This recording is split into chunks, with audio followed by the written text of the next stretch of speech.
AM 1060. It was a normal, boring night. Driving home from my night shift at the factory, bleary-eyed and half asleep, I drove home, unable to wait for that moment when I would get home, crawl into bed next to my wife, and for that moment when my head to hit the pillow and I would drift off to sleep. It had been a rather uneventful night at work, where I, again, just kind of went through the motions. To pass the time on my 45-minute drive home, I would usually turn on the radio and listen to some music. This night was no different, except for the fact that I had trouble finding a good station. There were plenty of channels to listen to that usually played a vast array of music that I enjoyed. They were seemingly all at commercial, selling life insurance, roofing services, and medication I didn't need. I was starting to lose hope, figuring that this may end up being a pretty silent ride home. And then, I came upon a rather peculiar AM radio station. AM 1060. Strange, I thought, that in all my years of driving home late at night, perusing the radio for some tunes, I had never come across this particular radio station, or even heard of it for that matter. It didn't start off being all that unusual. In fact, it started off with some pretty solid classic rock, Led Zeppelin to be exact. The station was kinda grainy, but not unbearably so. After Kashmir finished, a DJ, who didn't identify himself, brought on a guest to talk about several current events. Now, talk radio isn't really my first choice for radio programming, but whatever, I thought. There really isn't much of anything else on, and after they're done talking, it'll be back to the rock, right? Well, this night would prove to be the first of many nights in which I had a strange encounter with AM 1060. After about 15 minutes of mostly unengaging talk about politics, the broadcast was interrupted by a set of 3 short beeps, followed by a couple of seconds of static. Then, seemingly out of nowhere, a monotone voice began to read off names and dates. John Telfair, born November 14th, 1953. Date missing, January 9th, 1992. That was weird, I thought. What's the purpose of this? Joanne Wilkerson, born March 11th, 1937. Date missing, August 2nd, 2001. Who are these people? Jerome Castor, born December 3rd, 1984. Date missing, September 6th, 1999. After the third Encounters Missing Persons report, there is again a low rumble of static, followed by those 3 beeps. Then it went back to normal. After that, I just turned the radio off and drove the rest of the way home in silence. I just couldn't shake what had happened. It had to be some type of mistake, right? Some type of radio interference? Or maybe just some elaborate prank? I don't know. If it was a prank, though, who were they attempting to prank at 5:37 in the morning? The next day at work, the previous night's events were still very fresh in my mind. I decided to ask my coworkers if they had ever heard of AM 1060. They said that they hadn't, and that they mostly kept to FM stations. They then chided me for being an old-timer whilst reassuring me that they all lived in the present. Whatever, I thought. It was probably nothing anyway. 5 o'clock rolled around quickly that night. I clocked out, hopped in my truck, and began to drive home. I listened to my regular rotation of rock radio stations that night. Rocked out to some good songs. Even heard some Mott the Hoopy. Haven't heard them in a while. However, my curiosity got the better of me, and I went searching for AM 1060. So, I flipped over to the AM stations and tried to find it, but for some reason I couldn't. I went through several times, but to no avail. I found AM 1040, which was pretty much just static, and AM 2000, which turned out to be a country music station, but no AM 1060. I scanned all the radio stations 4 times over, but still nothing. Oh well, I thought. I switched back to the FM stations and rocked out the rest of the way home, not thinking too much else about it. Just a fluke, I guess. Later on that day, I asked my wife if she had come across the mysterious radio station. She just gave me a confused look, and understandably so, since in our 20 plus years of marriage I had never just asked her about an AM radio station out of the blue like that. She inquired as to why I asked. I played it off as some coy response about how it played some of the music that she liked. She shrugged it off and thanked me for this suggestion. It was about a week before I had my second encounter with AM 1060. Just like the last time, I was driving home from work in the wee hours of the morning and searching for a radio station to listen to. I couldn't seem to find much of anything I wanted to listen to, so while sifting through radio stations, I stumbled upon it again. In the middle of its spiel, I heard the same nearly robotic voice rattling off names and dates.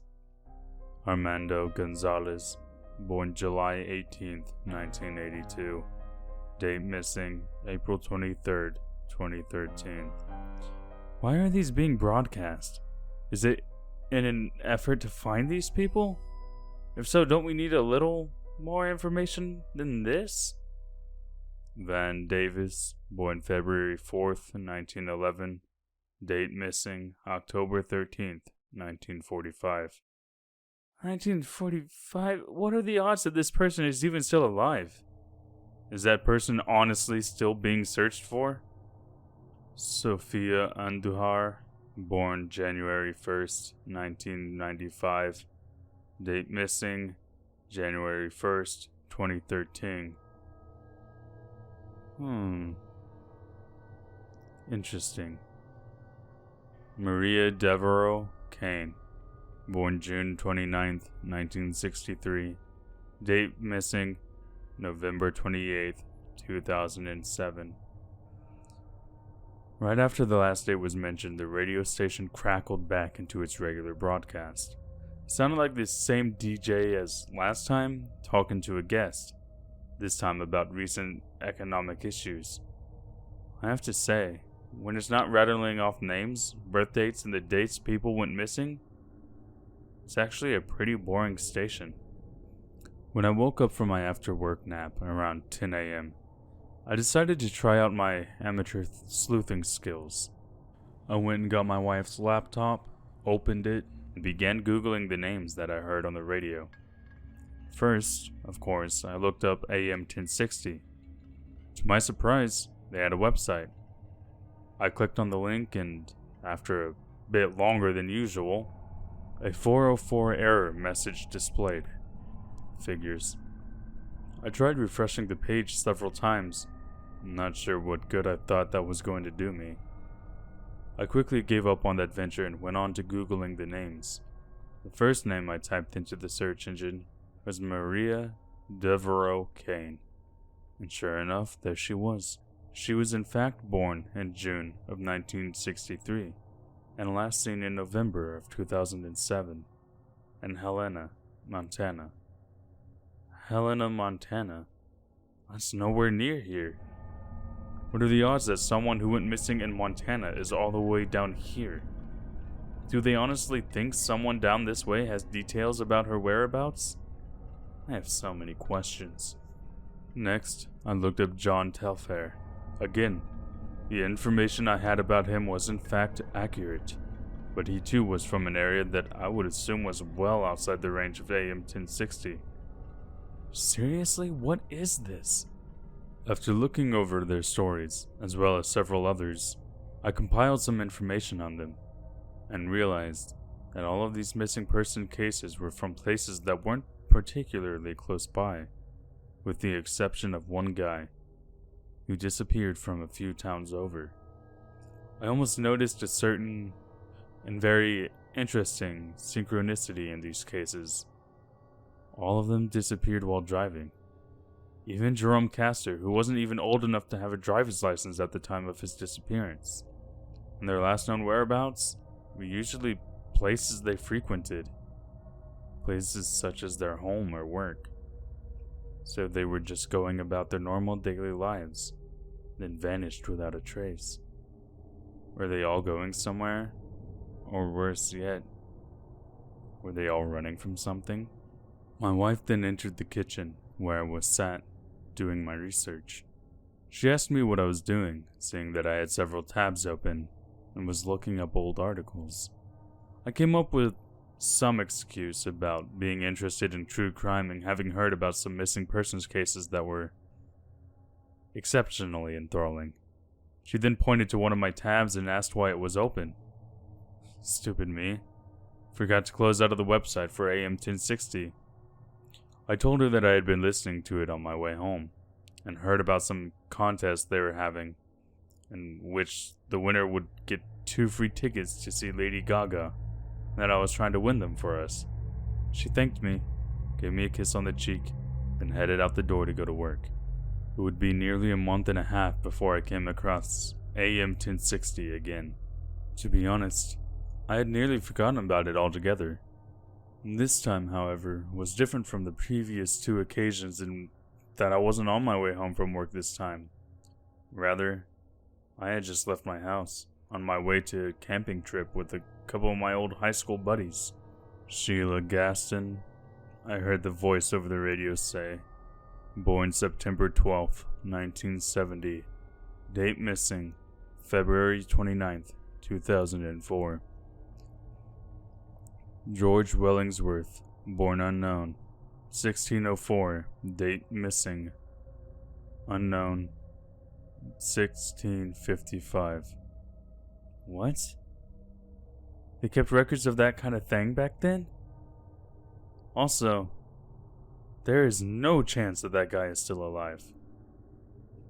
Jeffrey Morris, Jr., born August 21st, 1993, date missing, May 27th, 2031. Hold on. 2031? That hasn't happened yet. Did the person just misspeak? Was it a typo? Or does this station predict the future now too? At this point, I would believe just about anything. Once at our campsite, my friends and I had a relatively normal weekend. We fished, drank, and sat around talking about your standard fare of guy stuff. You know, women, sports, that kind of thing. But I just couldn't stop thinking about the whole thing with that radio station. So finally, after several beers, I asked if any of my friends had heard of AM 1060. Greg said that he thought he may have seen a billboard for it off the highway once. Other than that minor contribution, nothing else was said about it that night, and I let it be. The following morning, however, was a different story. While on a hike through the woods, my friend Terry took me aside and asked me what I knew about AM 1060. I told him that it was a classic rock station that I liked, that occasionally had some interesting talk segments. He looked at me with a raised eyebrow and an overall suspicious look on his face. I could tell he didn't believe me fully. When he spoke again, he told me that he thought he was familiar with the radio station, but not because it played good music, but more so because a former coworker of his used to be really obsessed with the station, which he found odd, because he could never find it on the radio in his car. I thought, no big deal, I can't always find it myself. I asked him what happened to his coworker. He said he didn't know, and then the guy just kind of stopped showing up for work. That certainly made me think. I sure hope that wouldn't end up like that. Terry then voiced his concern that he believed something nefarious was at play. I told him not to worry, and that everything would be okay. I wasn't that into this station, I just liked their assortment of classic rock songs was all. Terry then brought something else to my attention, which was that while he thought it was anything but abnormal to like a radio station that played the type of music you like, his former coworker claimed to really like its selection of old school hip-hop, not rock. I just figured that maybe this station used to play hip-hop, and left well enough alone. I mean, a radio station changing up its programming from one type of music to another over the course of time is anything but unheard of.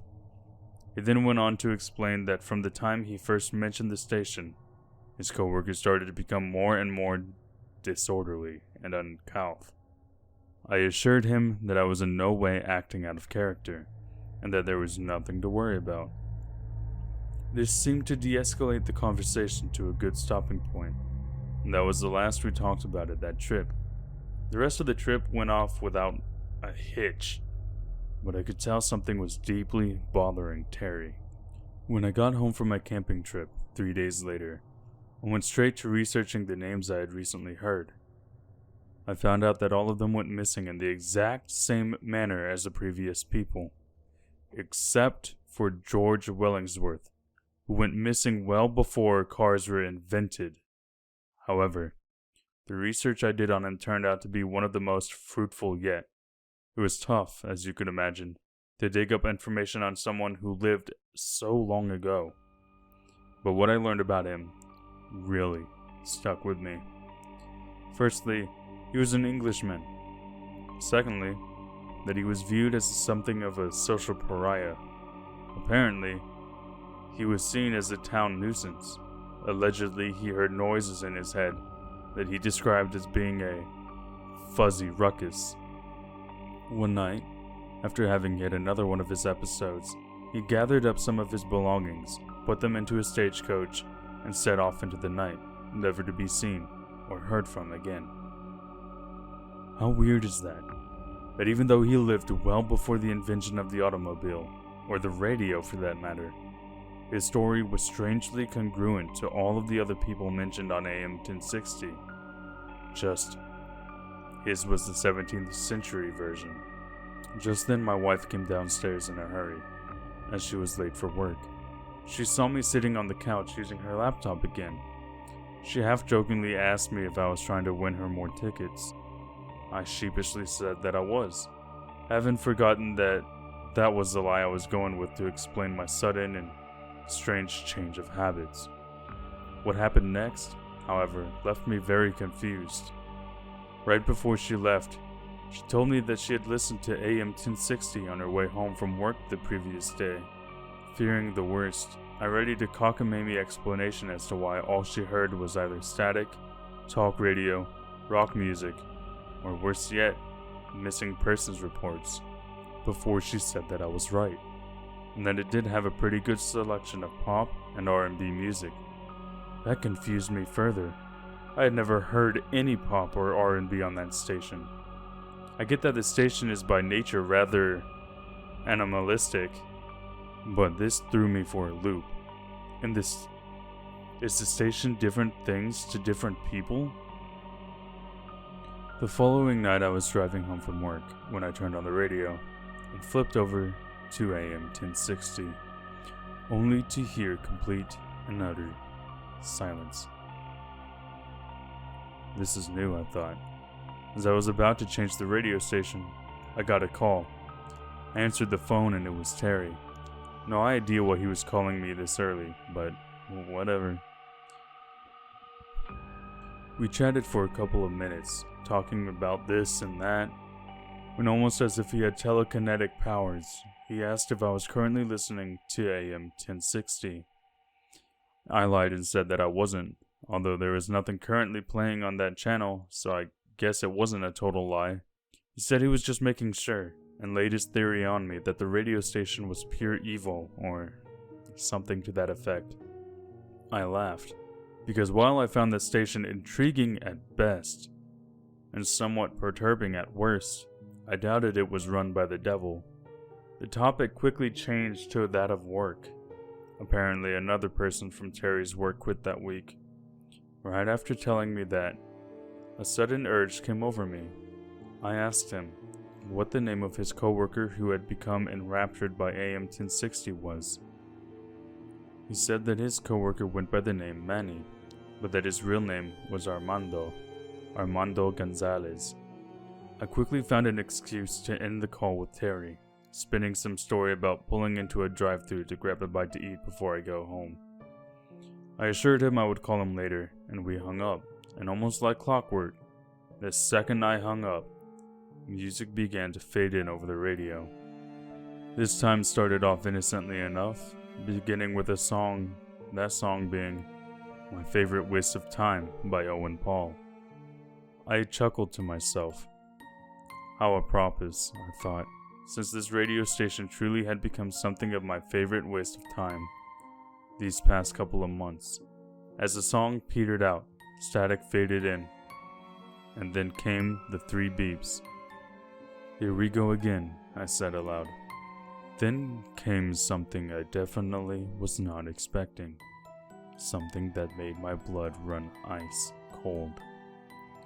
James Ager, born April 10th, 1961. Date missing, August 17th, 2016. That's my name and birth date. And today is August 17th, 2016.